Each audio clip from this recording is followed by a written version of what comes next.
Hello guys, welcome to our YouTube channel, and today we are going to see how to fix Instagram not loading pictures.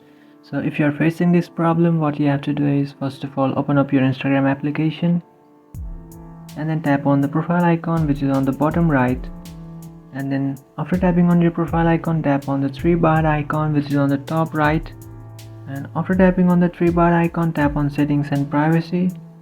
Scroll a bit down and you can find data usage and media quality. Just tap on that option, and now you have to turn off your data saver mode. Just turn on that option.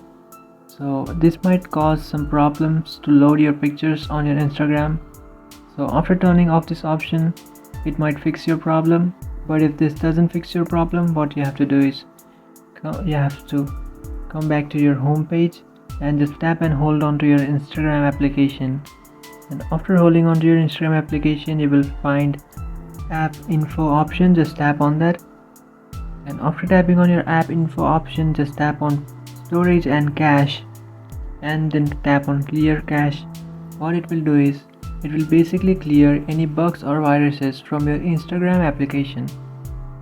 So after doing this, so if this doesn't work, what you have to do is just open up your Play Store application, and after opening your Play Store application, search for Instagram, and after searching for Instagram, you might find the update option. You just have to update your Instagram application, and after updating your Instagram application, your problem might be fixed. So this is how you can fix Instagram not loading pictures. If you find this video helpful, don't forget to like and subscribe to our channel. If you have any doubts, feel free to comment below. Thanks for watching.